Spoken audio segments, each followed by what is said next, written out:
नमस्कार। मैं यशपाल हंस करनाल से लिए हुए ज्योतिष की चर्चाएं और कुछ दैनिक मूल्यों की चर्चाएं। ज्योतिष के अंदर पुरातन ऋषियों ने बहुत कुछ लिखा जो हम पढ़ रहे हैं, आप भी पढ़ रहे हैं। हर व्यक्ति कुछ ना कुछ अपनी कुंडली से तो परिचित हो ही जाता है। जिस व्यक्ति की कुंडली के अंदर तीसरा घर, चतुर्थ भाव और नवम भाव अति शुभ हों, वो व्यक्ति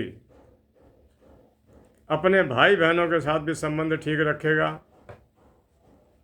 उसके माता के साथ संबंध, मित्रों के साथ संबंध, संबंधियों के साथ संबंध भी ठीक रहेंगे। अगर नवम भाव ठीक हो तो उसके अपने पिता के साथ बहुत अच्छे संबंध होंगे, क्योंकि नवम भाव पिता से रिलेट करता है। मैं कल पशुओं को दान पर, लंगर के दान पर चर्चाएं कर रहा था। अभी मैं उस पर कुछ दिन चर्चा करूंगा, क्योंकि ये चीज़ें हमारे को बहुत सारे दुखों से बचाती हैं। दान कभी व्यर्थ नहीं जाता। मैंने आपको पहले भी कहा था कि मनुष्यों के लिए लंगर में दान जाते हैं, वहाँ से और भी दुनिया खा जाती है। पशुओं में कल मैं गऊ की बात कर रहा था और दुधारू पशुओं की बात कर रहा था। आशा है आपको अच्छी लगी होगी, आपने उसको पसंद किया होगा कि ये जीव हकदार हैं हमसे लेने के लिए, क्योंकि उनके अपने खाने के कोई साधन नहीं है।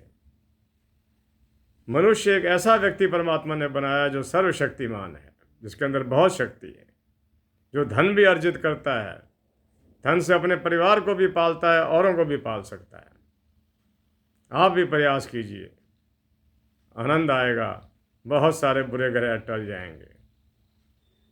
आज मैं बुजुर्गों के आशीर्वाद की चर्चा करना चाहता हूँ कि जिस व्यक्ति के पास बुजुर्गों के आशीर्वाद का अनुपम खजाना है, उसे कभी जिंदगी में कष्ट नहीं आ सकता।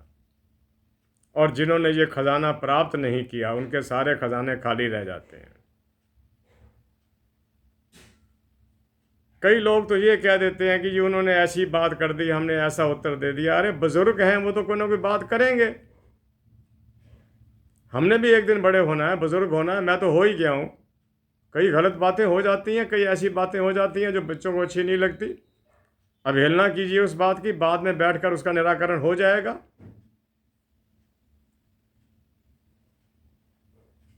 किस चीज़ का निराकरण नहीं होता? और फिर अपने माता पिता या अपने बुजुर्गों से बहस का कोई औचित्य नहीं बैठता। वो तो हमारे अपने हैं। कुछ कह भी लें तो क्या हो गया, ना जाने बचपन में हमने उनको क्या क्या कहा होगा। याद रखना मेरी बात, जिसके पास बुजुर्गों के आशीर्वाद नहीं है, जिसके बुजुर्ग वृद्ध आश्रम में चले गए हैं, बस समझ लो लक्ष्मी सारी उठाकर ले गए हैं। भले ही वो भूखे नंगे गए, उनके पास कुछ नहीं था जब आपने उनको वहाँ छोड़ा, लेकिन ये जान लीजिए जो घर का मूल आधार सुख था वो उनके साथ चला गया। ये हमारे आर्यवर्त भारत की परंपरा नहीं है कि हमारे बुजुर्ग वृद्धाश्रम में जाकर रहें। ये तो किसी और देश की रही होगी, हमारे देश की नहीं है ये।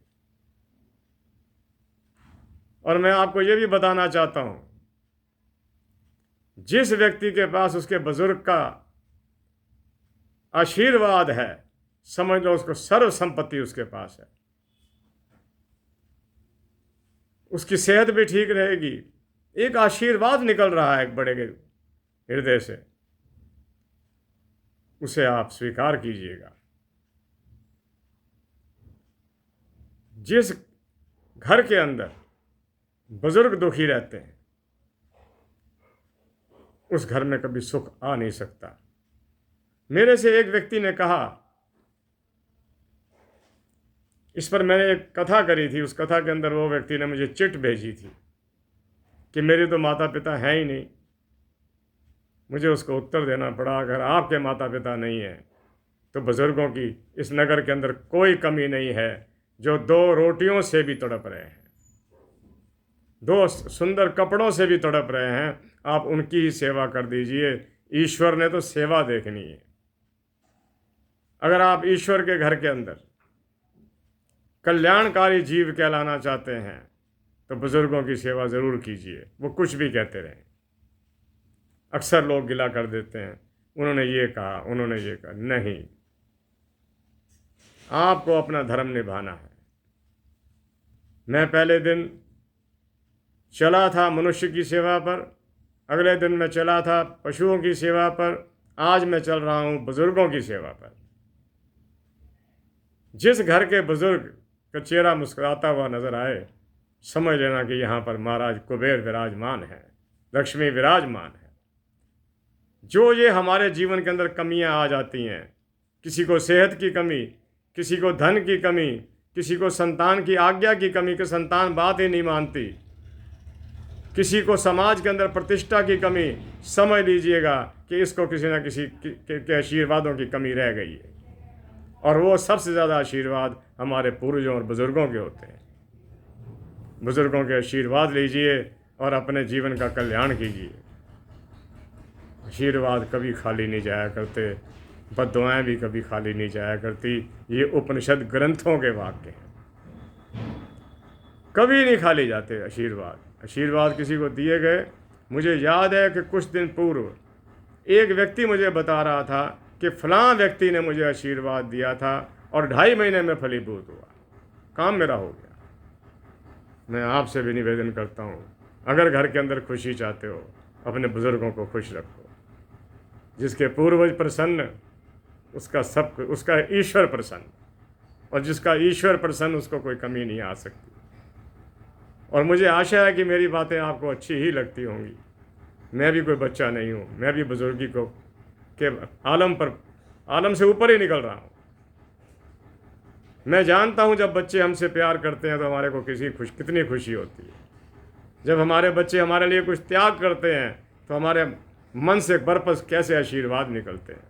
जाओ भगवान तुम्हारा कल्याण करे, तुम्हारा भला हो, तुम्हें किसी चीज़ की कमी ना हो। कमियां वहीं आती हैं जहाँ पर अपनों के ही आशीर्वादों की कमी रह जाती। मेरे बंधुओं, अपनों के भी आशीर्वाद लो, परायों के भी आशीर्वाद लो। बुज़ुर्गों के आशीर्वाद विशेष महत्वपूर्ण है। इनका महत्व आप तब समझोगे जब आपको इनका फल मिलना शुरू हो जाएगा। इसी के साथ फिर 8 मिनट होने को आ गए। मैं आपसे आज्ञा चाहता हूँ, आपके परिवार की, आपके बुज़ुर्गों की, आपके बच्चों की, आपके पूरे परिवार की और आपकी सामाजिक प्रतिष्ठा के कल्याण की कामना करता हूँ।